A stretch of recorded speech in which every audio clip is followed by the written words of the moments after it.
हाँ बच्चों, हम मुहावरे कर रहे थे लास्ट क्लास तक। हमने लगभग आई थिंक 28 मुहावरे कर लिए। उससे आगे की करेंगे। सब ने पढ़ लिया होगा, याद भी किया होगा। इस क्लास के एंड में हम उन सबको एक बार रिवाइज करेंगे। देखते हैं कितने बच्चों को कितना याद है। हम नंबर 29 से शुरू कर रहे हैं और एक बार चेक करते रहना, अगर कोई रिपीट हो तो बताएंगे।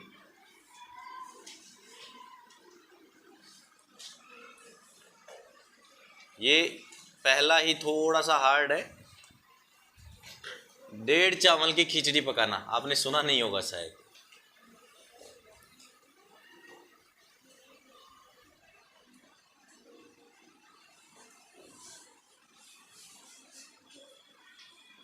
डेढ़ चावल की खिचड़ी पकाना, इसका अर्थ नीचे लिख रहा हूं, स्पेस नहीं है आगे। सबसे अलग राय होना। इन सबको एक बार मैं समझाऊंगा लिखने के बाद, एक बार आप लिखते रहें।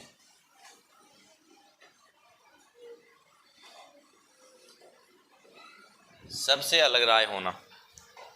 नंबर 30।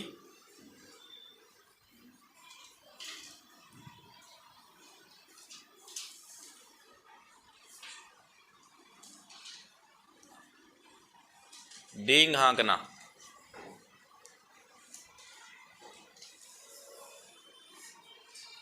इसका अर्थ होता है व्यर्थ में गप्पे मारना। सब बताएंगे आप, एक बार लिखते जाएं, एक एक वर्ड का मतलब, उसका वाक्य में प्रयोग सब समझेंगे। व्यर्थ के गप्पे मारना।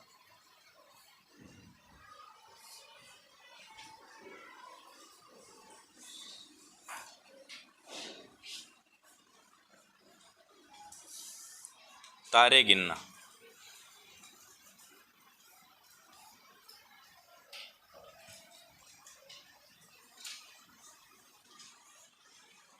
बेचैनी में नींद ना आना।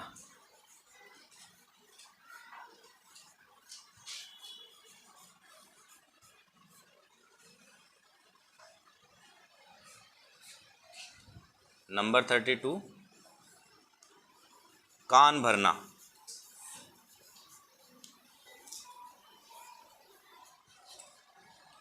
बुराई करना। इनको आपको अपनी डेली लाइफ से रिलेट करके सीखना है, ताकि बहुत अच्छे से और जल्दी सीख पाए। एक बार राइटिंग वर्क बंद कर दें, एक बार बोर्ड की तरफ देखें सभी बच्चे। Put your pen down. All. Riddhi. सबसे पहला है, और बेटा बहुत ध्यान से समझेंगे ना। देखो ये लिखा हुआ हो सकता है आपको बुक्स में भी मिल जाए, एक आध नहीं भी मिले तो कोई बात नहीं, लेकिन ज़्यादातर आपको बुक्स के अंदर मिल सकता है। लेकिन वहाँ पढ़ करके आप समझ नहीं पाएंगे, तो इसलिए कह रहा हूँ इधर देख ले, एक बार समझ लें। 1.5 चावल की खिचड़ी पकाना। नॉर्मल अर्थ तो क्या हुआ कि आदमी के पास केवल एक और आधा चावल है और उससे खिचड़ी पकाना चाह रहा है अलग से, है ना। जबकि खिचड़ी के लिए बहुत ज़्यादा अमाउंट में चावल और दाल चाहिए, उसके पास है नहीं, केवल 1.5 चावल है, उससे अलग से खिचड़ी पका रहा है। इसका मतलब है सबसे अलग राय होना। कहने का मतलब जैसे मान लीजिए कोई ग्रुप है, 10 बच्चे हैं, उनके बीच में 9 बच्चे किसी एक चीज़ को लेकर के सहमत हो गए, लेकिन उनमें से एक ऐसा बच्चा है जो अलग से ही कोई बात कर रहा है किसी मुद्दे पर। मान लीजिए मैंने आपसे कहा कि बच्चों क्लास में कई बार सफाई नहीं होती, मैं सभी बच्चों की एक कमेटी बनाना चाहता हूँ, जिसमें से मैं एक अध्यक्ष बना दूंगा, एक सफाई का मंत्री बना दूंगा और एक किसी बच्चे को उसका सहायक बना दूंगा। ये मैंने डिस्कस किया, लेकिन तभी ज़्यादातर क्लास सहमत हो जाती है। एक कोई बच्चा उठ करके कहता है कि सर बात कुछ जमी नहीं, केवल इतना, सर ये बात कुछ जमी नहीं, ये चीज़ अच्छी नहीं है। सबकी अपनी अपनी राय होती है, हो सकता है उसको नहीं जमे, तो उसके लिए मैं कह सकता हूँ कि 1.5 चावल की खिचड़ी पका रहा है ज़बरदस्ती। यानी कि जब सब लोग उससे सहमत हैं और केवल मैं अकेला अलग से राय कर रहा हूँ, मेरी राय अलग है, मेरा सजेशन अलग है, उसके लिए ये वाक्य, ये मुहावरा हम प्रयोग में ले सकते हैं। नेक्स्ट है डींग हाँकना। डींग हाँकने का मतलब जैसे मान लीजिए कोई भी व्यक्ति है जिसके पास सुबह खाना खाने के बाद शाम को खाना खरीदने तक, परिधि, दिस इज नॉट गुड। शाम को खाना खाने, एक तो सब बच्चे थोड़ा सा ध्यान रखा करो, अगर आपको ऐसा लगता है कि सर को पूरी क्लास नहीं दिखती है तो सर को इससे एग्जैक्ट डबल होने के बाद भी लास्ट वाला बच्चा तक दिखता है। मेरी आंखें अभी तक ठीक है और मेरा ध्यान लगभग समझाते समय हर एक बच्चे पर रहता है, तो लिखते हुए कोई नहीं मिलेगा, है ना। मैं इससे ज़्यादा आपको नहीं बता सकता कि ये चीज़ें आपको लिखी हुई हर जगह मिल जाएंगी। मैं चाहता तो आपको ये वीडियो एक ऐसे इस पे लिखता, फ़ोटो खींचता, भेज देता, पढ़ लो, रट लो, समझा इसीलिए रहा हूँ ताकि याद हो जाए आपको, तो समझ लो। फिर डींग हाँकने का मतलब, हाँ मैं कह रहा था, जैसे मान लीजिए कोई ऐसा व्यक्ति है जिसके पास सुबह खाना खाने के बाद शाम को खाने को भी नहीं है, सुबह का आटा है, शाम का आटा भी नहीं है, और वो कहीं पे बैठा है, किसी दुकान पर बैठा है, और दुकान पर बैठ कर के क्या कह रहा है, यार 4 गाड़ियाँ तो होनी चाहिए, मैं क्या है 4 मारुतियाँ खरीदूँगा, खरीद करके इनको टूर एंड ट्रेवल्स के अंदर लगा दूँगा, पंजाब भेजूँगा, कर्नाटक भेजूँगा और जम्मू कश्मीर भेजूँगा, और अपना ऑफिस होगा जयपुर के अंदर बढ़िया जगह में, पोलो विक्ट्री के सामने ऑफिस लगा लूँगा और ट्रेवल्स का काम चल जाएगा। उसके बाद मैं तो ड्राइवरी करता ही नहीं ना, कर ही नहीं सकता, बहुत से ड्राइवर्स रख लूँगा और गांव में मेरा नाम होगा, सरपंच वरपंच का चुनाव भी 2-4 साल में लड़ लूँगा, और एंड ऑफ डिस्कशन वो कहता है, मैं ही उसके साथ बैठा हूँ, फॉर एग्जांपल मैं उसके साथ बैठा हूँ और मेरे से कहता है, यार रोहित आटे के पैसे नहीं है शाम के लिए, देना यार। तो एंड ऑफ डिस्कशन क्या हुआ, लेना देना कुछ नहीं था, बातें फेंक रहा था, जिसको हम फेंकना और लपेटना कहते हैं ना, उसी को हिंदी की शुद्ध भाषा में डींग हाँकना कहते हैं, है ना। ये मैं फेंकता हूँ तू लपेट ले, वही वाला सेंटेंस अप्लाई कर सकते हो। जब आप बेफिजूल की बातें फेंकते रहते हैं तो उस संदर्भ में आप यूज कर सकते हैं डींग हाँकना। जब कोई व्यक्ति ऐसा है जिसका लेना देना कुछ नहीं है, ग्राउंड पे कुछ नहीं है और बड़ी बड़ी बातें करता है, जैसे मैं कल को बात करूं कि मैं सीधा सा प्लेन ला करके और यहीं लैंड करवाऊंगा, ये बाइक वगैरह मेरी रेंज से बाहर की चीज़ें हैं, मेरे को पसंद ही नहीं है, तो वो क्या हो गया एक्चुअल से कि मैं डींग हाँ करा। कुछ ऐसे बच्चे होते हैं जो बड़ाई के भूखे कई ऐसी बड़ी बड़ी बातें क्लास में करके चले जाते हैं, मेरे पापा ऐसे हैं, मेरी फैक्ट्री है, वो है, ये है, उनके लिए आप ये शब्द कह सकते हो कि डींग मत हाँक, चुप कर, ठीक है ना। ये चीज़ें रियल लाइफ में यूज किया करो, मज़ा आएगा। हाँ, वेस्ट, व्यर्थ जो होता है उसको इंग्लिश में वेस्ट कहते हैं। तारे गिनना, मैंने आपको एक मुहावरा शायद लिखवा दिया था, तारे तोड़ना, ठीक है ना, उसका अर्थ था अलग, इसका अर्थ है अलग। उसका अर्थ तो ये था कि जब आप कोई भी असंभव कार्य करने की कोशिश करते हैं, असंभव का मतलब जो कि हो ही नहीं सकता, तारे तोड़ना आपके लिए संभव नहीं है ना, इतना ऊपर जाना, उनके पास जाना, क्योंकि तारों से इतनी भयंकर लाइट निकल रही है, जैसे सूर्य लाइट फेंकता है ना, सेम वे में तारों से भी लाइट निकलती है, उतनी ही गर्मी में, उतनी ही हीट के साथ, तो पास जाना तो भूल ही जाओ, बहुत दूर से भी आप जल जाएंगे, तो पॉसिबल नहीं है ना वो काम। लेकिन आप करने की बात करें तो उसको कह देंगे तारे तोड़ने की कोशिश करना। लेकिन यहाँ है तारे गिनना, ये उस सेंस में होता है जैसे आप छत पे सो रहे, आप इन द सेंस यूज करो कि समर का टाइम है, लाइट चली गई है, मम्मी ने कहा है बिस्तर अपने बगल में लो, ऊपर चलो, बिछा लो और सो जाओ, लेकिन आदत नहीं है, ऊपर फैन नहीं है, गर्मी लग रही है या डर लग रहा है, मान लीजिए सबसे बेस्ट छोटे बच्चे के लिए, तो वो क्या करेगा रात को सोते सोते, अरे मच्छर भी खा रहे हैं। एक बार मेरे को मच्छर उठा के सीढ़ियों में ले गए, इतने भयंकर मच्छर थे, तो अरे इसको जाने दो, ये ऐसी बात है कोई नॉर्मल मजाक वाली। जैसे मच्छर खा रहे हैं या कोई और ऐसी चीज़ है जो आपको डिस्टर्ब कर रही है, तो आपको नींद नहीं आ रही होगी, तो आप आकाश की तरफ देखेंगे, वहाँ आपको बहुत सारे स्टार दिखाई देंगे, आप गिनते रहेंगे, इधर से शुरू करेंगे 1 2 3 4 5 6 7, यहाँ आते आते फिर भूल जाएंगे, और कहाँ से गिनना शुरू किए थे, ये वाला गिना नहीं गिना, भूल गए, फिर शुरू करेंगे। तो इसका मतलब क्या है कि आप बेचैन हैं, आप सो नहीं पा रहे हैं, आप इतने रिलैक्स नहीं है कि सो पाए, तो उस समय आप पड़े पड़े आकाश की तरफ देख रहे हैं, कोई काम नहीं है तो सोचे तारे गिन लेते हैं, तो वो वाली सिचुएशन के लिए कहते हैं तारे गिनना। वह छत पर सोने का आदी नहीं है, इसलिए रात में बेचारा पूरी रात तारे गिनता रहा, यानी कि बेचैनी से जागता रहा, सो नहीं पाया। कान भरना, इसका सीधा सा सेंस होता है, जैसे मान लीजिए तीन दोस्त हैं, नदीश इधर ध्यान दे, लिखना नहीं है। 3 दोस्त है तुम्हारी क्लास में से ही है, नाम किसी के नहीं लूँगा मैं। 3 दोस्त आपस में साथ बैठते हैं। अब उनमें से एक दोस्त ऐसा है, लड़के भी हो सकते हैं और लड़कियां भी हो सकती हैं, एक दोस्त ऐसा है जिसकी आदत है एक दूसरे की बुराई करने की। तो जैसे ही वो गया तीसरा वाला, तो वो जो पहले वाला बैठा है उसके वो दूसरे वाला कान भर रहा है, यानी कि उसकी बुराई बुराई कर रहा है, उसके कानों में कह रहा है ये अरे तेरे बारे में ऐसे ऐसे बोल रही थी ये, और इसने ना होमवर्क नहीं करती है और तेरी शिकायत करती है कि सर ये नहीं करके लाती राइटिंग पेज, इसका देखो आप अभी आज ये कॉपी भी नहीं लाई। तो क्या कर रही है एक्चुअल में, वो बुराई कर रही है। तो कान भरने का इन द सेंस क्या हुआ, किसी दोस्त के बारे में किसी अपने के बारे में बुराई करना। समझ गए ना?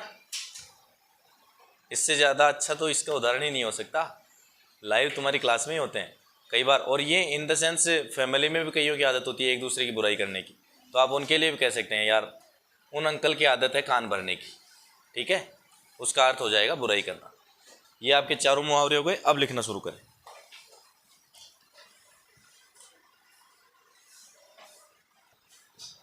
नेक्स्ट लिखेंगे, कहाँ तक हो गए मुहावरे? नंबर बताइए। तूने इतना पीछे 24 ही कैसे हुए तेरे? 32 या 3? नंबर 30। हाँ वही कह रहा हूँ ना मैं। 33 वाला लिखो। अड़ियल टट्टू तो हो ही गया था।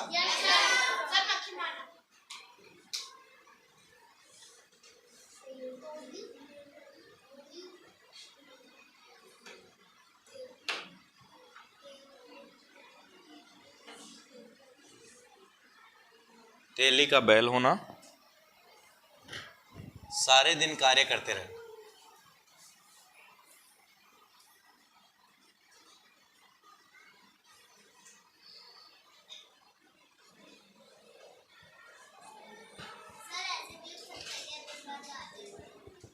हाँ दिन भर कार्य करते रहना, सही है बिल्कुल।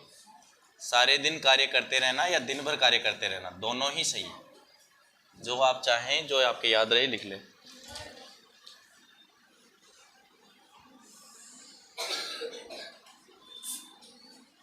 कान खड़े होना,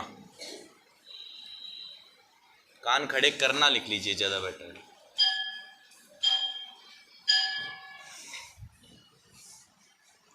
सावधान होना,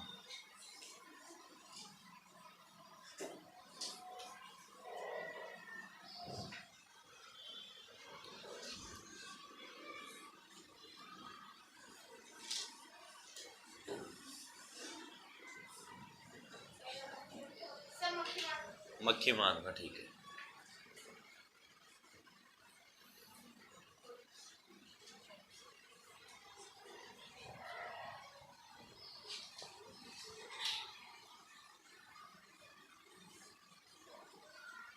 बिना काम फालतू बैठे रहना,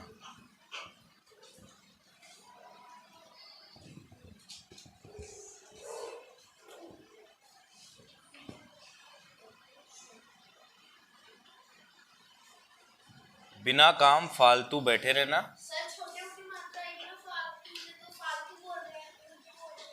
बिना काम फालतू बैठे रहना, और इसका एक छोटा सेंस और हो सकता है, अर्थहीन कार्य करना, यानी कि बिना मतलब के काम करना।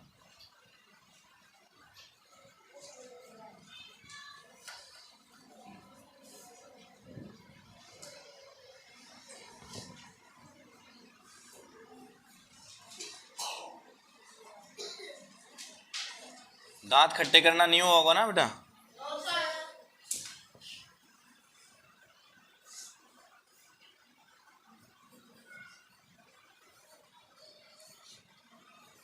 इसमें देखना एक टै है और एक ठै है, गलती मत करना।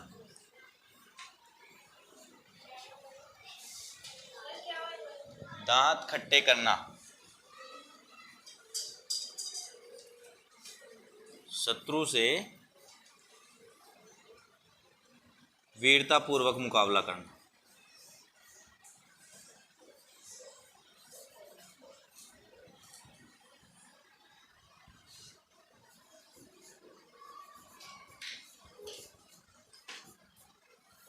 शत्रु से वीरतापूर्वक मुकाबला करना। एक बार समझ लें, राइटिंग थोड़ा सा बंद कर दे बेटा कुछ टाइम के लिए केवल। इधर देखें, दिव्यांशी बंद कर दे। मनु, मनस्वी, देखो मेरा एक आदेश सभी के लिए होता है, पर्टिकुलर किसी बच्चे के लिए नहीं होता। मैंने कहा बंद करना है तो बंद करना है, जोर से मत बुलाओ मेरे से। सबसे पहला देखिए वृंदा, तेली का बैल होना। तेली किसको बोलते हैं? जो पुराने समय में तेल निकालने का कार्य करते थे ना, उनको तेली बोलते थे। अब ये तेल किससे निकालते थे? तो जो क्रॉप सीड्स होती है ना, जैसे सरसों है, तिल है, उनसे निकाला जाता था पहले। तो वो जो कार्य करते थे तो उनको उनके काम के हिसाब से बोलने लग गए थे तेली। और वो उस कार्य के लिए सीड्स से तेल निकालने के लिए, बीजों से तेल निकालने के लिए काम में लेते थे किनको? बैलों को। बैलों को काम में लेते थे। तो वो सारे दिन उनसे काम करवाते थे, सुबह से लेकर के शाम तक, पूरे दिन लगातार बिना रुके।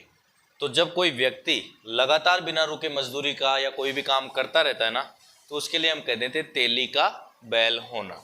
इन द सेंस मैं भी यूज कर सकता हूँ अपने लिए। अगर मैं चाहूँ तो मैं ये कह सकता हूँ कि मैं जब 10 बजे आता हूँ तो शाम को 5 बजे तक तेली के बैल की तरह काम करता रहता हूँ। हो गया बस वाक्य में प्रयोग, यानी कि मैं पूरे दिन मेहनत करता रहता हूँ। कान खड़े करना, कान वहीं रहते हैं, कहीं नहीं जाते हैं। पहली बात, खड़े करने का मतलब होता है जैसे हमने कोई बात सुनी किसी के बारे में, हमने सुना कि किसी की तरफ से हमारे ऊपर हमला होने वाला है। मान लीजिए आप किसी जगह के राजा हैं, तो आप सावधान हो गए कि यार अपनी सेना को सावधान करो, उधर से सेना का मुकाबला करना है। तो कान खड़े करने का मतलब होता है किसी चीज़ को लेकर के सावधान हो जाना, ठीक है ना। मैं आपसे कह सकता हूँ, जैसे मान लीजिए जैसे ही हमने घर में बैठे हुए बाहर किसी के बोलने की आवाज़ सुनी तो हमने अपने कान खड़े कर लिए। मतलब हम सावधान हो गए कि बाहर चोर है या कोई और है, इतनी रात को कौन बात कर रहा है। तो उस सिचुएशन में हम कह सकते हैं कान खड़े करना, या उसके लिए अर्थ कह देंगे सावधान होना। मक्खी मारना, ये तो आप अच्छे से जानते हैं। कोई भी आदमी बैठे बैठे ऐसे तालियां बजा बजा के मक्खी मारने का काम कब करता है? जब उसके पास कोई काम नहीं होता है। जब बेरोजगार बैठा है, बिल्कुल ठाला बैठा है, तो उस समय ये काम करेगा। तो हम उस व्यक्ति के लिए कह सकते हैं जो सारे दिन कोई काम नहीं कर रहा है, तो उससे कह देंगे कि आजकल क्या करता है? मक्खी मारते हैं। यानी कि बेरोजगार बैठे हैं, सारे दिन बैठे ही रहते हैं, कोई काम नहीं करते, या करते भी हैं तो बिना मतलब का काम करते हैं। अर्थहीन का मतलब है जिसका कोई यूज नहीं है। ऐसा काम करिए, जैसे मान लीजिए आपने कोई ऐसा काम किया है जो सच में उसका कोई प्रॉफिट नहीं है, उसका कोई मतलब नहीं है, आपने किया, वो वापस उसी जगह आ गया। मैंने मिट्टी का घर बनाया, एक हवा आई और सारा कचरा हो गया, तो उसके लिए हम कह देंगे कि क्या कर रहा था इतनी देर से? बोले मक्खी मार रहा था, क्योंकि किया धरा तो कुछ है नहीं, जो काम किया था बिना मतलब का था। तो अर्थहीन काम के लिए भी हम क्या कह देंगे? मक्खी मारना। दांत खट्टे करना, इसमें क्या होता है जब दो राजाओं में, दो व्यक्तियों में, दो सेनाओं में, दो दलों में, दो समाज में, यानी किसी भी दो चीज़ों में जब झगड़ा होता है किसी बात को लेकर के, तो जब दोनों आपस में एक दूसरे का वीरता से मुकाबला करते हैं, तो उसके लिए हम कह सकते हैं, जैसे झांसी की रानी लक्ष्मीबाई के लिए कह सकते हैं कि उन्होंने अंग्रेजों के दांत खट्टे कर दिए, यानी कि उनसे डट करके मुकाबला किया, वीरतापूर्वक मुकाबला किया। लिखें।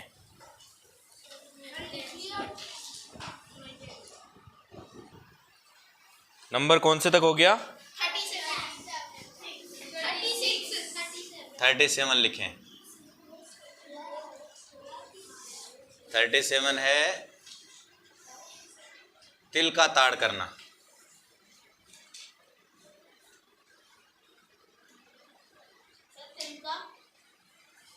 ताड़ करना,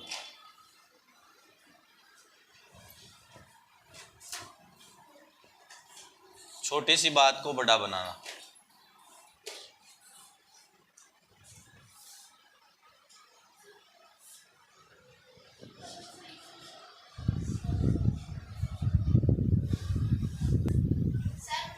तिल का ताड़ करना, छोटी सी बात को बड़ा बनाना।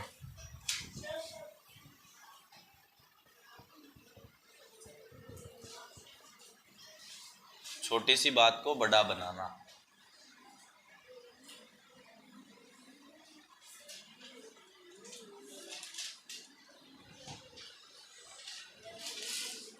नंबर 38,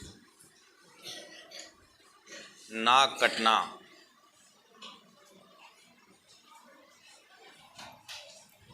इज्जत चले जाना।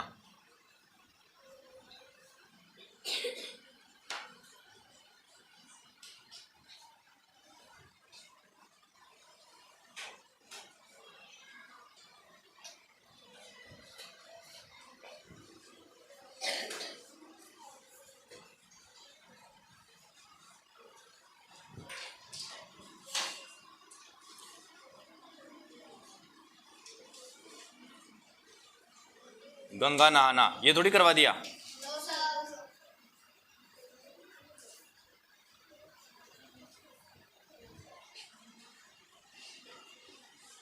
बड़ा कार्य पूर्ण कर लेना।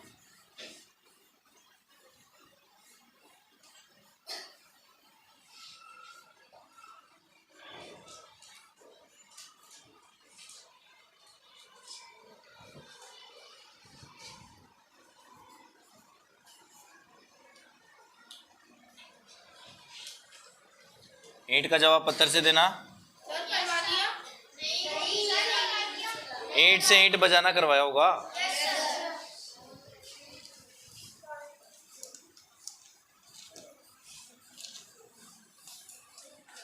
ईंट का जवाब पत्थर से देना।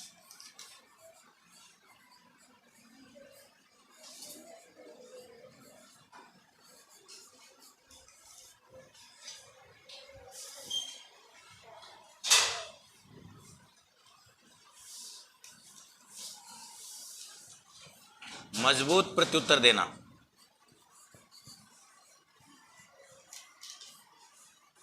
प्रत्युत्तर तुम्हारे लिए हार्ड हो जाएगा, और सिंपल कर देता हूं।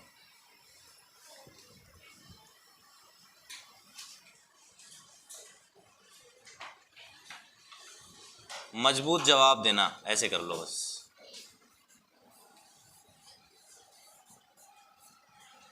लिख लो 40 तक, 10 बाद में करवाएंगे, एक बार 40 को रिमाइंड करते हैं वापस।